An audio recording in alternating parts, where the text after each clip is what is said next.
Hemos tenido una tarde y noche un poco ocupada.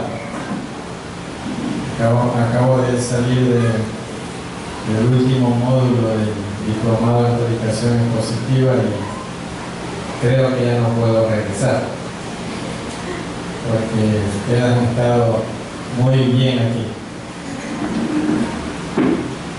Vamos a orar. Gracias te damos, Señor, por el privilegio que nos das de servirte, de aprender de tu palabra y que este conocimiento tuyo, de tu palabra, lo podamos poner por obra, lo podamos aplicar a nuestras mentes y corazones. Señor, estos temas que muy poco se tratan en las iglesias, temas específicamente del hogar, de la familia, úsanos, dirígenos para extraer de tu palabra los principios que tú tienes para poderlos aplicar a nuestras vidas, a nuestros hogares. Nos depositamos en tus manos para que tú seas el invitado de honor, el invitado especial, y nos sigas incluyendo de acuerdo a tu voluntad para poder ser hogares cristocéntricos, hogares que van a tener dificultades, pero junto a ti cualquier dificultad la podamos superar. Y esa es la esperanza, esa es la ventaja que tenemos nosotros como hijos tuyos. Gracias, Señor, en nombre de Cristo Jesús. Amén.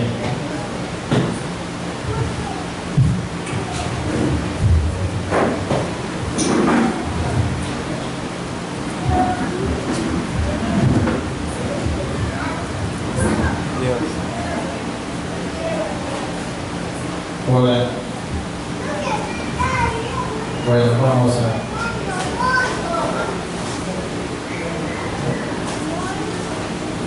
La familia, hermanos, es una bendición de Dios. ¿Cuántos creen que la familia es una bendición de Dios? Hay muchos que piensan lo contrario, que la familia no es una bendición de Dios. Hay momentos de familia tan especiales, momentos en que nunca los vamos a poder olvidar. Cuando nos reunimos como familia se genera un ambiente muy especial, un ambiente único. En ese ambiente hay abrazos, risas, y cuando todos se sientan a hablar, aunque se repitan las mismas cosas, las mismas historias, nos volvemos a reír siempre de lo mismo y nos parece algo normal. Siempre la gloria de Dios se derrama donde hay, en primer lugar, orden, donde hay un diseño de Dios. Todo lo que existe en el cielo y en la tierra es creado por Dios, pero creado por Dios bajo un diseño de Dios. Todo en la vida tiene un diseño y eso es importante. Por ejemplo, hace algún tiempo nosotros compramos unos muebles que son para un mesón así que un poco altos, pero nos vendieron esos muebles desbaratados. Entonces, ¿qué tuvimos que hacer? Buscar el catálogo donde estaba cómo se armaba. Y eso solo lo hace quien hace el mueble, quien hace la silla. Entonces nosotros fuimos al catálogo para poder armar esa silla. No hay nada más frustrante en la vida que no saber cómo funciona algo que usted ha comprado. Por ejemplo, a veces compramos un televisor de última tecnología y nos vemos un poco frustrados porque alguna aplicación, algunas cosas no las sabemos cómo la podemos utilizar. Y esa persona que creó eso fue su diseñador. En este caso son los chinos, porque de allá que están llegando toda la tecnología. Dios es el creador también y el diseñador de nuestras vidas. Y eso es lo importante para esta noche. Los científicos han descubierto que cada uno de nosotros tenemos un ADN. Y el ADN para cada uno de nosotros es igual. ¿Es igual? No es igual. El ADN para cada uno de nosotros es diferente. Es como nuestra huella digital. Son diferentes. Pueden ser parecidas, pero son diferentes. Cuando algo falla en la vida, preguntémonos si esto está en orden. ¿Quién es el diseñador de nuestras vidas? Es Dios. ¿Y qué es un diseño? Es la pregunta. ¿Qué es un diseño? Es el plan de acción detallado que Dios da a cada uno de nosotros, que da a la mujer y que da al hombre, para ponerlos en práctica, como dicen actualmente las personas, con las configuraciones, métodos, principios, los cuales tenemos que aprenderlos y obedecerlos. Y yo voy a leer, los que tienen Biblia me pueden acompañar, Hebreos 11, voy a leer dos versículos, el 9 y el 10. Hebreos 11, 9 y 10. Y miren lo que dice. Hebreo está al final de la Biblia, casi cerca de Apocalipsis, por ahí. Miren lo que dice el 9 y el 10. Por la fe habitó como extranjero en tierra prohibida como en tierra ajena. Se está refiriendo a Abraham. Morando en tiendas con Isaac y Jacob. Y aquí viene una palabrita que debemos de ponerle atención. Coherederos de la misma promesa, porque esperaba la ciudad que tiene fundamentos, y aquí está lo importante, cuyo arquitecto y constructor, ¿quién es? Es Dios. Y en el versículo 9 vemos la palabra que dice coherederos. ¿Qué es esto de coherederos? Coherederos quiere decir compañero de herencia. Compañero de herencia. Nosotros como hijos de Dios, descendientes de Abraham, también somos compañeros de lo que Dios le prometió a Abraham. Y la palabra cuyo arquitecto y constructor es Dios. Entonces, hermanos, si usted ha recibido un diseño de Dios en su matrimonio, es para ponerlo en práctica. Es para ponerlo en práctica. Y en primer lugar, vamos a ver nuestro primer punto. En el hogar, las parejas deben ser uno solo. Uno solo. En el hogar, las parejas deben ser uno solo. Y vamos a la Biblia. Marcos 10, y del capítulo 10 de Marcos vamos a leer los versículos del 6 al 8. Marcos 10, versículos del 6 al 8. Pero al principio de la creación, el varón y hembra los hizo Dios. Miren, en el principio de la creación Dios no creó solo mujeres o solo varones. Esto no sustenta los matrimonios entre hombres o entre mujeres. Pero al principio de la creación, varón y hembra los creó Dios. Por esto dice la palabra de Dios: dejará el hombre a su padre y a su madre, y se unirán a su mujer, y los dos serán una sola carne. Así que no son ya más dos, sino cuatro. Uno, así es.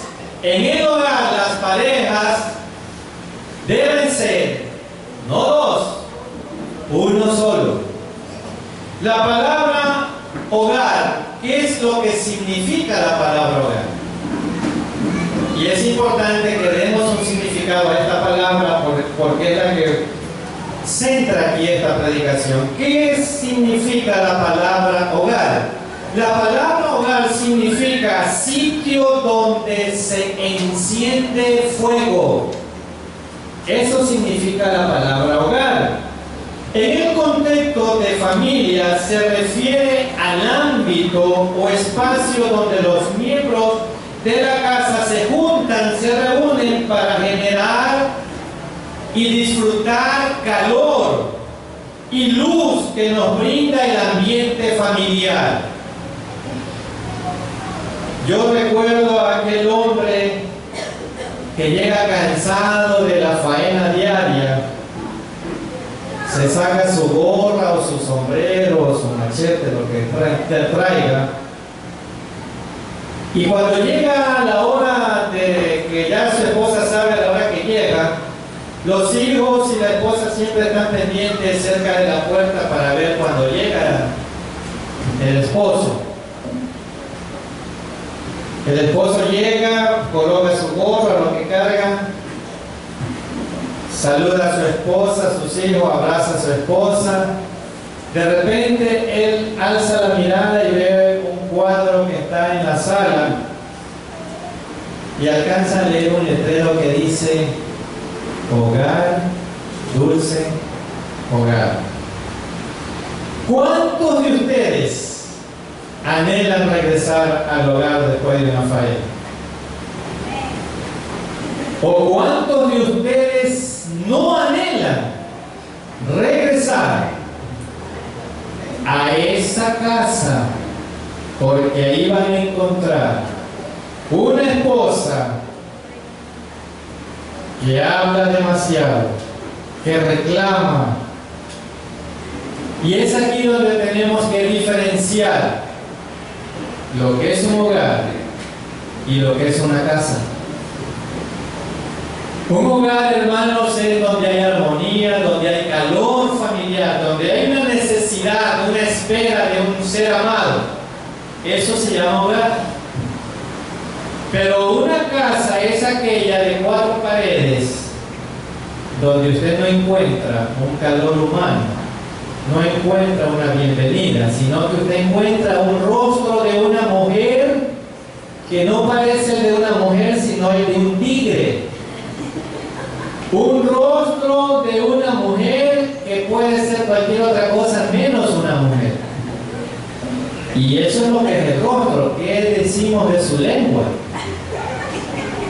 Entonces, hermanos, el hogar es un centro donde hay un calor humano, un calor que necesita la otra persona para poder dialogar y estar feliz.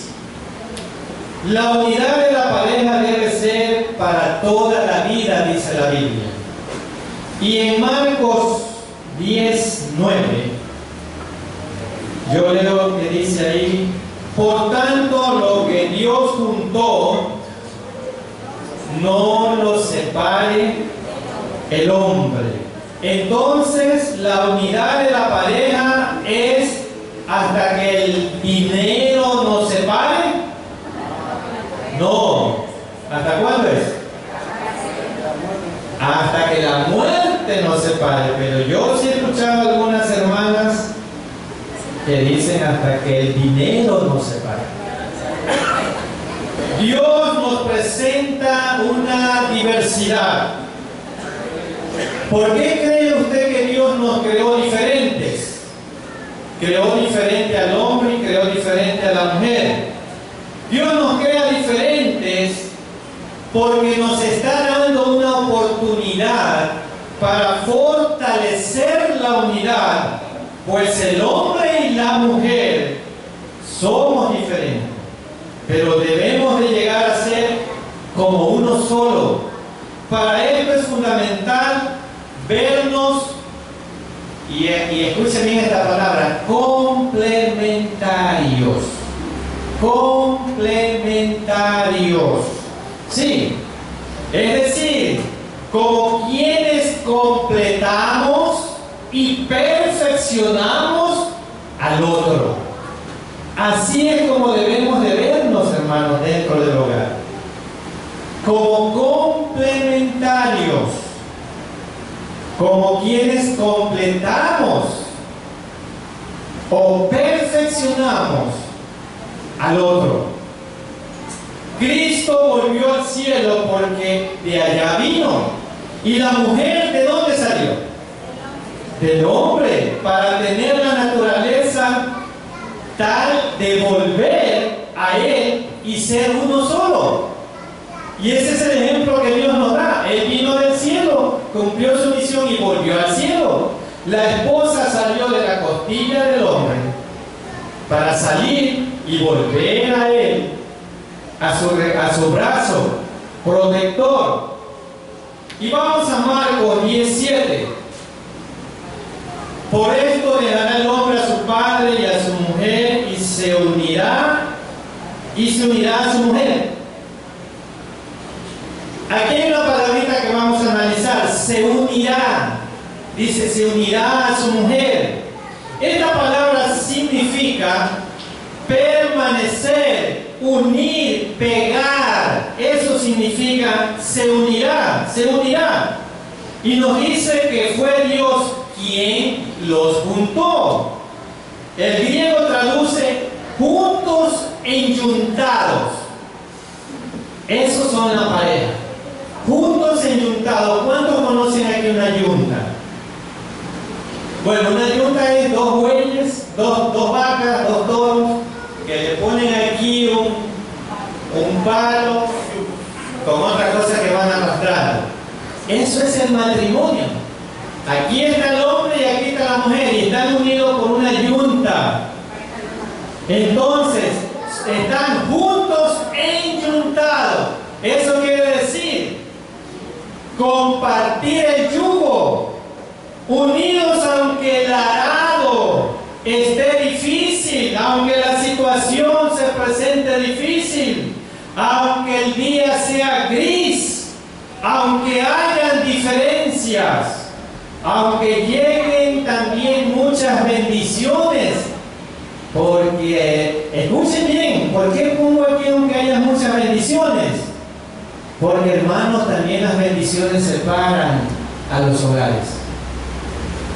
Hay hogares que han venido siendo felices con determinada cantidad de dinero. De repente Dios los bendice con un dinero abundante. ¿Qué hace uno de los dos? Comienza a ver a donde no debe mirar. Comienza a no importarle ya a su esposa. Ya la comienza a ver diferente. ¿Por qué? Porque se cree que tiene dinero. Ya no llega la hora que debe a la casa. Entonces, también las bendiciones pueden separar a una pareja que no está sólidamente formada y fundamentada en los principios de Cristo. 2. En el hogar deben ser 2. ¿Por qué razón? En la primera división hemos dicho que en el hogar deben ser 1. ¿Y por qué ahora deben ser 2? ¿Qué está pasando? Bueno, vamos a la Biblia. ¿Por qué deben ser 2? Eclesiastés 4, 9 y 10. Eclesiastés 4, 9 y 10. Está por el centro de la Biblia, al lado de Cantares, por ahí.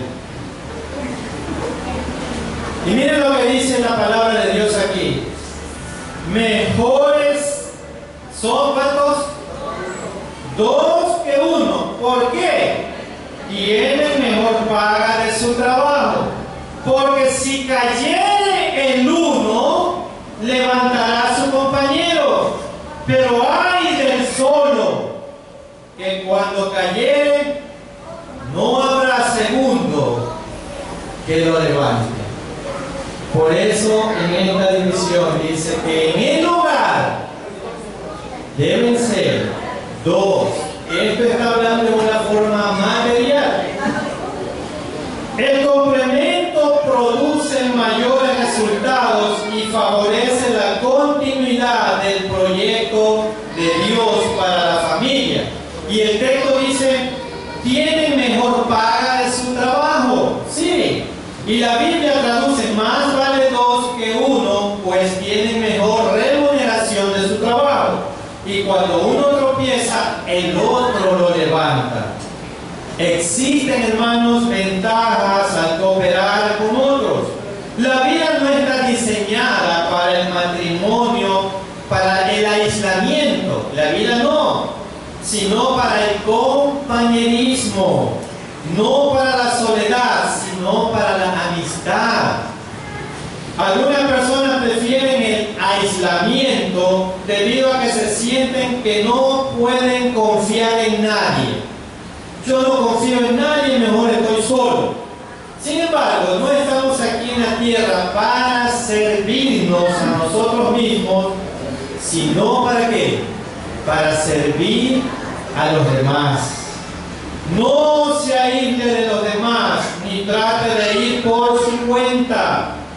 Busque compañeros, sea miembro de una iglesia. Definitivamente el diseño de Dios es una bendición para los matrimonios.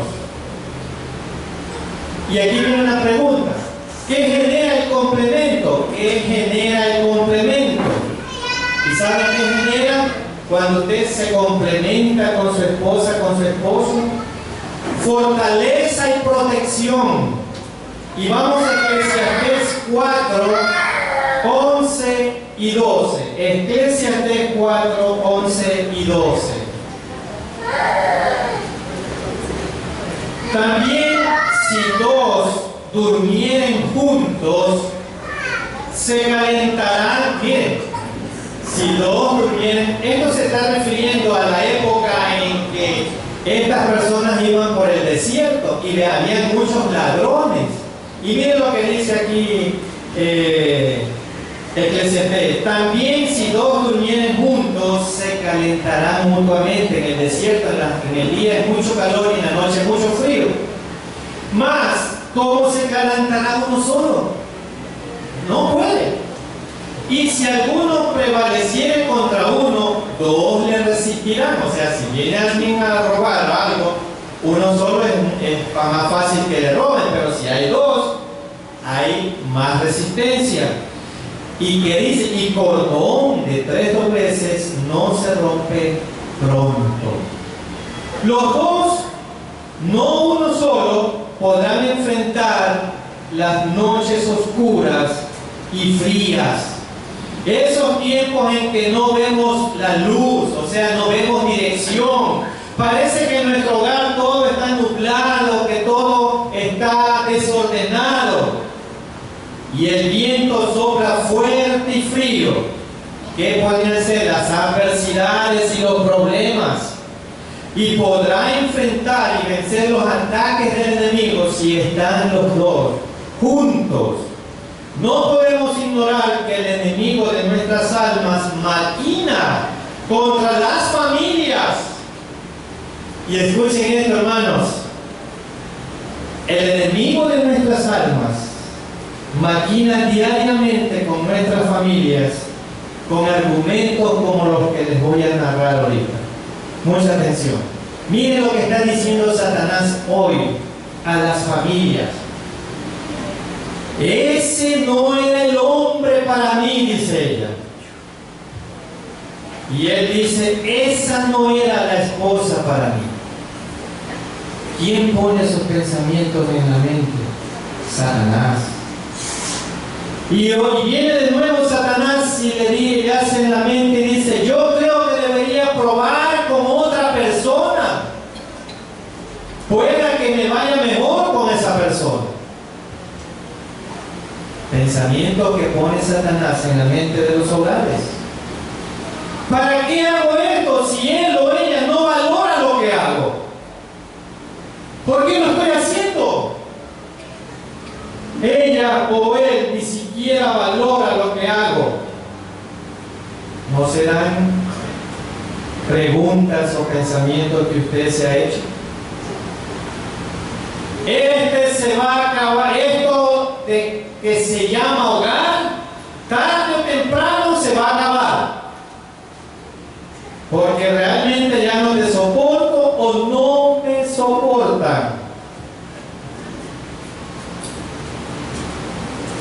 Y finalmente ella o él dice, este o esta jamás va a cambiar. Así que mejor sea que me vaya, la deje o lo deje. ¿Quién pone estos pensamientos en el hogar? Satanás, hermano. Satanás siempre quiere dividir. Dios quiere multiplicar y unir.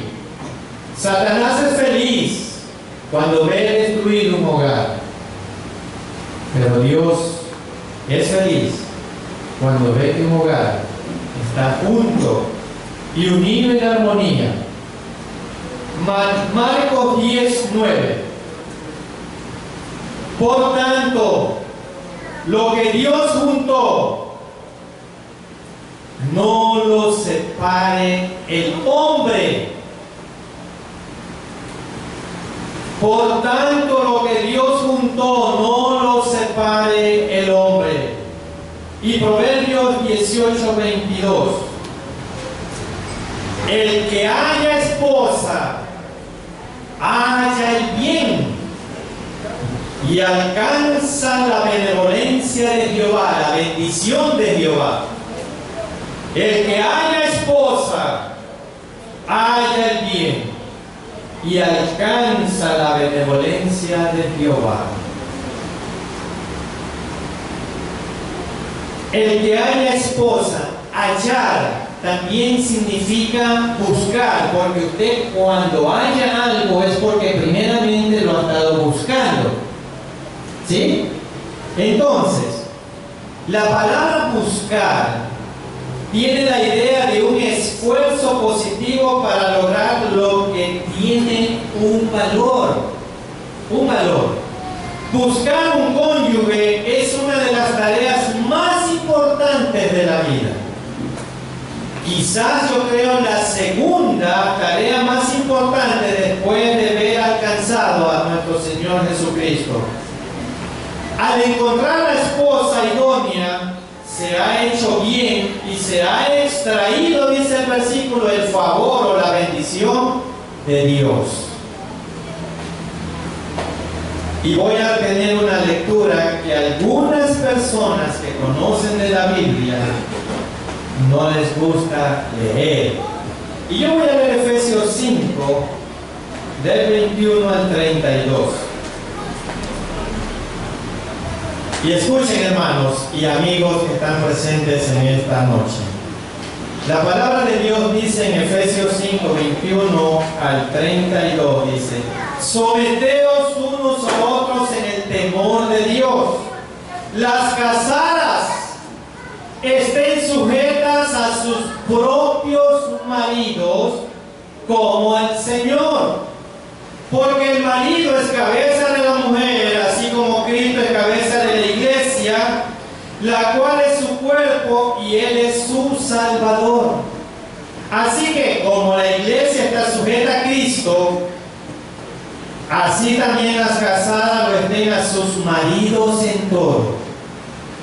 Y ahí viene para el marido: maridos, amad a vuestras mujeres, así como Cristo amó a la iglesia y se entregó a sí mismo por ella, para santificarla, habiéndola purificado en el lavamiento del agua por la palabra, a fin de presentársela a sí mismo una iglesia gloriosa, que no tuviese mancha ni arruga ni cosa semejante, sino que fuese santa y sin mancha. Así también los maridos, ¿están sordos? Se hacen los sordos. Así también los maridos deben de amar a sus mujeres como a sus mismos cuerpos. El que ama a su mujer a sí mismo se ama. Porque nadie aborreció jamás a su propia carne, sino que la sustenta y la cuida, como también Cristo a la iglesia, porque somos miembros de su cuerpo, de su carne y de sus huesos. Por esto dejará el hombre a su padre y a su madre, y se unirá a su mujer, y los dos serán una sola carne. Grande es este misterio, mas yo digo esto respecto a Cristo y la iglesia. Y finalmente, por lo demás, cada uno de vosotros ame también a su mujer como a sí mismo, y la mujer respete a su marido. ¿Cuántos hogares se han destruido por hombres que no aman a sus mujeres y mujeres que no saben respetar a sus esposos?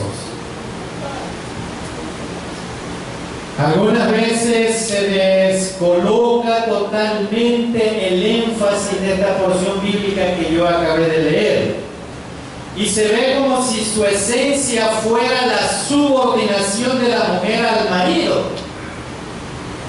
La frase "el marido es cabeza de la mujer" se cita a menudo aisladamente, pero la base del pasaje no es el dominio,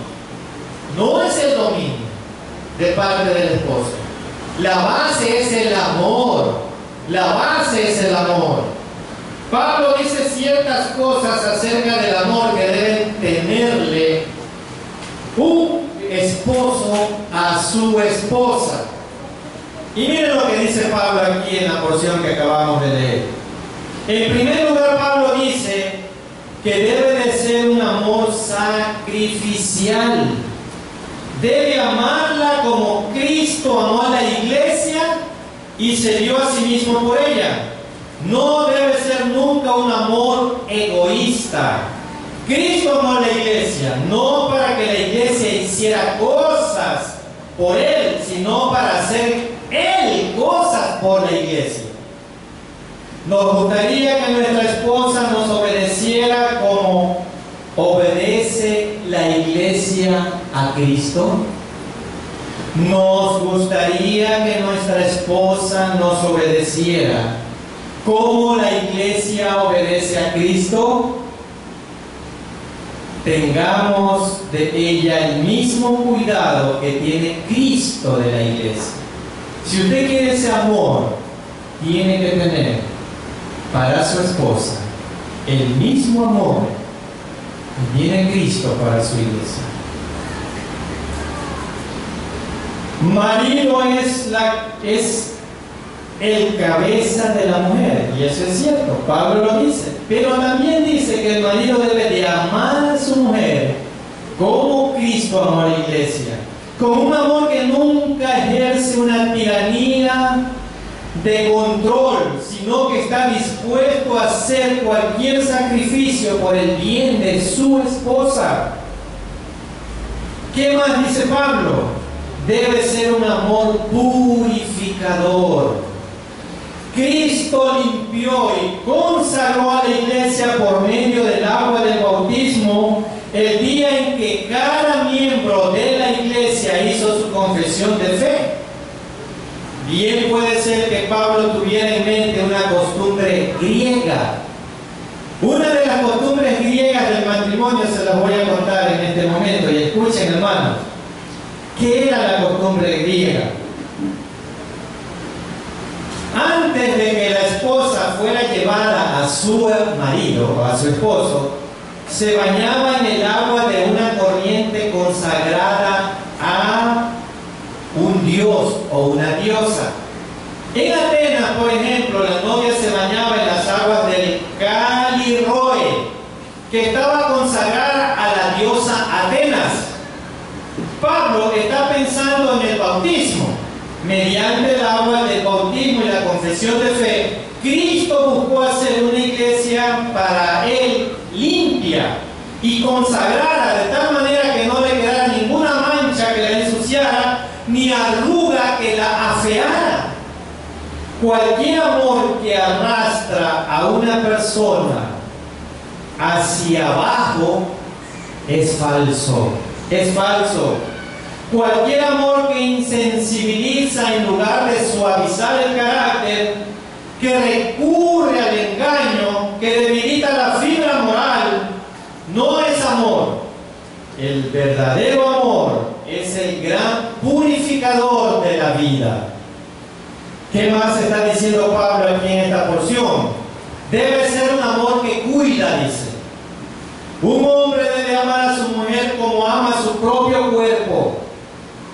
El verdadero amor no ama para obtener servicios, ni para asegurarse la satisfacción de sus necesidades físicas.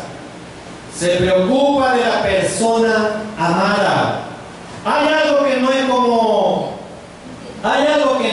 es como es debido cuando un hombre considera a su mujer, consciente o inconscientemente, simplemente como la que le hace la comida, le lava la ropa, limpia la casa y le cuida a los hijos.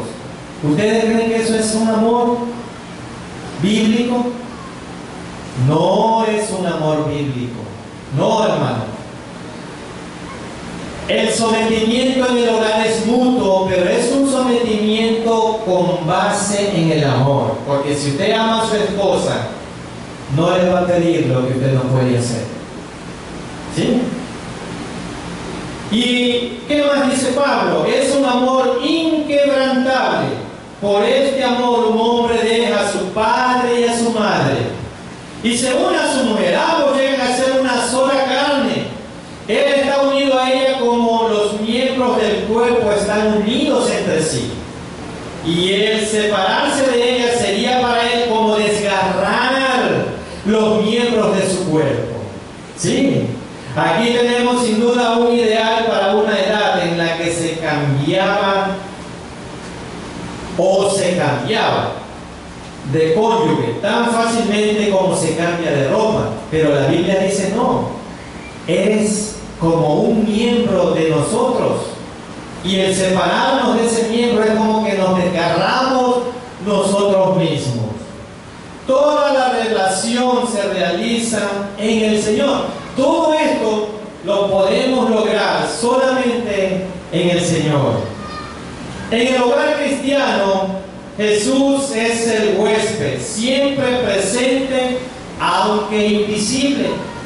En un matrimonio cristiano no están implicados dos personas, sino tres. ¿Y cuál es la tercera? Dios o Cristo. Así es. En un matrimonio cristiano no solamente están implicadas dos personas, son tres. Cristo es la tercera persona. Y finalmente, el hogar debe contar con Dios. Eclesiastés 4:12 y 21. Y Eclesiastés 4:12. Y si alguno prevaleciere contra uno, todos le resistirán. Y cordón de 3 dobleces no se rompe pronto. Y Efesios 5:21. Someteos unos a otros. Y aquí está la clave, cómo es el sometimiento en el hogar. En el temor de Dios. Cuando nos sometemos a Dios, tenemos buena disposición de obedecer sus mandamientos relacionados con someternos a otros. O sea, subordinar nuestros derechos a los de ella o a los de él. En una relación conyugal, ambos esposos tienen el llamado a someterse. Para la esposa esto significa sujetarse voluntariamente al liderazgo de su esposo, pero un liderazgo en Cristo. Para el esposo significa echar a un lado sus intereses a fin de cuidar a su esposa. Y escuche esto, hermano, la sumisión rara vez es un problema en hogares en los que los esposos mantienen una sólida relación con Cristo y en el que cada uno está interesado en la felicidad del otro. Y esa es la clave. Esa es la clave. La sumisión rara vez es un problema en los hogares, en los que los esposos mantienen una relación sólida con Cristo. Sí, porque ambos están interesados en la felicidad del otro. Y esa es la clave de los matrimonios sólidos. Cristo es el centro del hogar. Cuando Cristo es el centro del hogar, no es que se terminan los problemas, siguen existiendo los problemas, pero Cristo está a nuestro lado para ayudarnos a levantar si estamos tocando el suelo, porque esa es la esperanza de los que conocemos a Cristo. El matrimonio será tan fuerte como Dios esté en medio de él. Y mire, la barca ante la tormenta en el mar de Galilea no se hundió. ¿Por qué? Porque allí estaba Jesús. Sí, no se hundió, porque allí estaba Jesús. A pesar de la tormenta, no se hundió, porque allí estaba Jesús. Los jóvenes, ¿se recuerdan? No murieron en el horno de fuego cuando los metieron. ¿Por qué? Porque allí estaba Jesús. Daniel no murió a pesar de estar frente a los leones hambrientos, porque Dios envió a su ángel. Y ya el rey no vio 3, sino que vio 4. ¿Quién era el otro? Era Dios, su ángel. No ocurrió nada porque Dios estaba ahí. La familia de José y María no murieron a manos de Herodes, porque Dios los protegió. ¿Por qué les digo esto? No es posible que nuestro matrimonio o familia camine en victoria si no es porque Dios está con nosotros. Necesitamos caminar con el Señor para que nuestros hogares funcionen. Le he demostrado con ejemplos bíblicos que es verdad. Nada que no es de Dios funciona. Todo va a funcionar si Dios es el centro de su hogar, de su familia.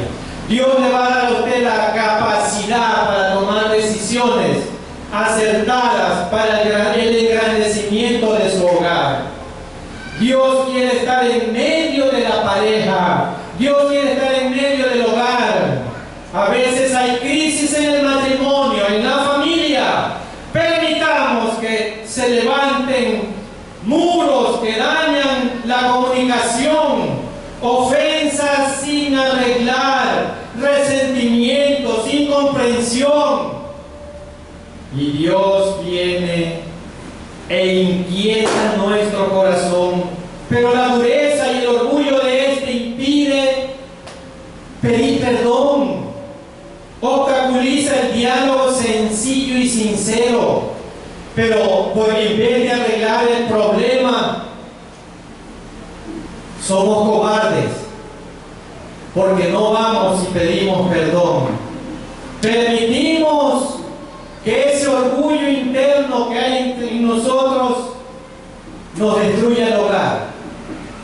Y no somos valientes para ir y decir, perdóname por lo que te hice. Pero cuando permitimos a Dios entrar en nuestro hogar, a nuestro matrimonio, nos unimos a Él. Y su consejo es lo mejor para cada uno de nosotros. Entonces ese cordón no se romperá. Pasará la prueba y podrá resistir un peso mayor, pero va a resistir porque Dios está junto a usted para salir de aquella dificultad, de aquella cosa que usted no entiende. El propósito de Dios se manifestará en cada hogar con mucho mayor resplandor si permitimos que Él more en primer lugar en nuestra mente y en nuestro corazón, para que nuestro hogar no sea destruido por Satanás. Hermanos y amigos, el matrimonio nació en el corazón de Dios. El hogar o familia es una bendición de Dios para los hombres. Cuidemos y luchemos por lo que el Señor nos ha diseñado, porque el diseño del hogar, del matrimonio, fue elaborado por Dios. Y si es Dios quien lo hizo, téngalo por seguro que es lo mejor. Hay hogares que no tienen a Cristo como su centro. Dios le está presentando la oportunidad hoy de que abra ese corazón para que Dios vaya reconstruyendo ese hogar que está destruyéndose. Satanás destruye, Satanás divide, Dios multiplica, Dios une y Dios construye. Yo sé que hay hogares aquí, sé que hay hogares aquí que están atravesando por dificultades. No crea que usted vino aquí por coincidencia. Dios lo envió aquí. Dios lo envió aquí porque Dios lo ama y Dios desea que su hogar no se destruya. Dios desea que su alma no se destruya, que sea para Cristo. Y aquellos hogares que quieren restablecer su vida con Dios pueden repetir conmigo la oración que voy a componer desde aquí y entregue su vida, su corazón a Dios.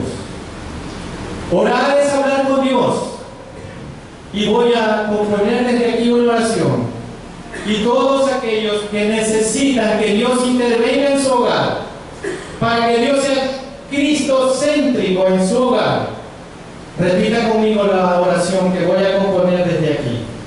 Si la quiere hacer audiblemente, hágalo. Si quiere hacerla mentalmente, hágala. Pero dígale al Señor así: Señor, en esta noche tu palabra me ha demostrado que mi hogar sin ti va a la ruina. Señor, necesito que tú entres a mi corazón para que comiences a reconstruir todo aquello que está destruido y vuelva a ser lo que era antes, un hogar lleno de amor, de respeto, un hogar feliz. Señor, ahora que yo tengo a ti en mi corazón, sé que van a haber dificultades, pero tengo la esperanza real y verdadera que donde tú estás siempre hay victoria, siempre hay victoria. Quiero tener un hogar cristocéntrico, quiero tener un hogar que sea Cristo el primero. Gracias, Señor, por ese amor que tú me has dado. En el nombre de Cristo Jesús. Amén. Amén. Yo quisiera conversar con aquellas personas que repitieron la oración, y una manera de conocerlas es que levanten su brazo así en alto como lo estoy haciendo yo. Levanten su brazo en alto los que repitieron la oración, los que desean que Cristo sea el centro de su hogar. Veo un brazo, dos brazos, tres brazos. ¿Alguien más repitió la oración? Cuatro brazos. ¿Quién más repitió la oración? Dios está tocando la puerta de su corazón en este momento.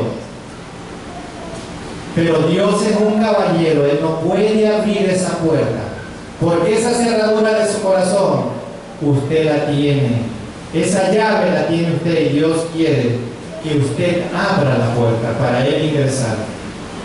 Dios está tocando la puerta de ese corazón.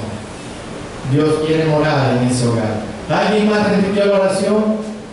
Dice la Biblia que solo los valientes heredarán el reino de los cielos. ¿Se considera usted un cobarde? Muy bien. De todas maneras, aquí vamos a seguir. Si alguien repitió la oración y no quiso levantar su brazo, puede hablar con nosotros. Aquí hay 1, 2, 3, 4 personas que levantaron sus brazos. Pongámonos de pie para orar.